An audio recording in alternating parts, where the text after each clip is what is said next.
bohong. Assalamualaikum warahmatullahi wabarakatuh. Bah.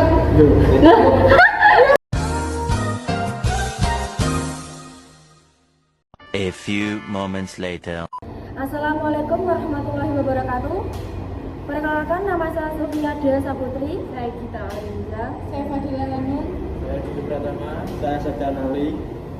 Di sini kami akan mempresentasikan tugas video dari Pengantar Hukum Indonesia. Baik, di sini saya akan menjelaskan penggolongan hukum menurut Kancil. Jadi, menurut Kancil itu ada 4 sumber hukum.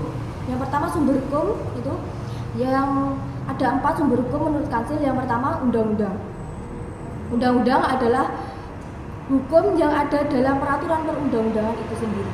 Yang kedua yaitu kebiasaan atau adat, yaitu hukum yang ada pada masyarakat adat atau masyarakat yang di Indonesia.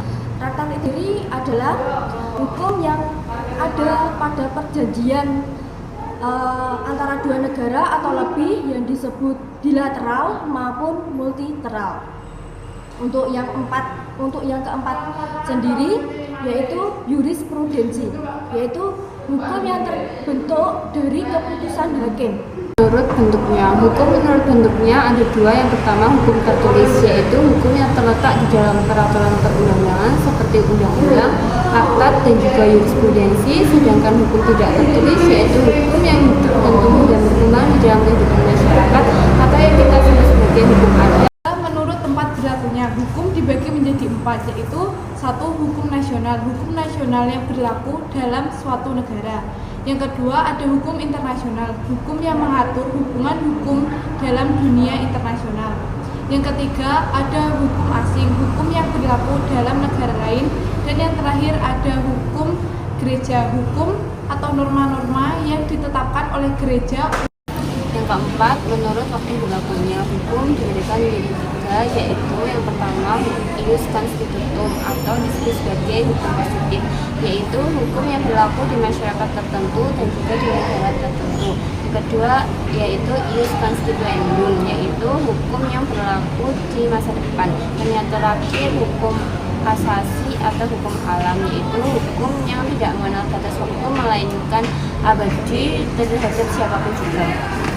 Yang kelima, menurut cara mempertahankannya atau menurut fungsinya. Hukum dibagi menjadi 2, yaitu ada material dan juga formil. Hukum material atau hukum yang mengatur hubungan-hubungan antara orang-orang, menentukan hak-hak dan kewajibannya, memerintah dan melarang berbagai perbuatan kepada orang-orang dalam masyarakat. Ada perdata, hukum pidana, dan juga hukum tata usaha. Yang kedua ada formil. Formel atau hukum acara, aturan hukum yang mengatur bagaimana cara mempertahankan dan melaksanakan aturan hukum material. Ada di dalam formel itu ada hukum acara perdata, hukum tata usaha negara. Yang keenam yaitu menurut sifat dan daya kerjanya. Ada 2. Menurut hukum yang memaksa. Hukum yang memaksa adalah aturan yang sifatnya memaksa dan mengikat. Dengan kata lain, harus dilakukan untuk masyarakat umum. Yang kedua, hukum privat. Hukum privat adalah aturan atau hubungan antar orang dengan orang lain. Saya akan melanjutkan pembahasan dari teman saya yang sebelumnya. Adapun yang menjadi dasar perbedaan hukum yang memaksa dengan hukum privat adalah kepentingan. A. Hukum yang mengatur kepentingan umum adalah hukum publik. B. Hukum yang mengatur hubungan hukum antara orang satu dengan orang lainnya adalah hukum privat. Menurut Eljivan Aperdorn, perbedaan bukan pemisah.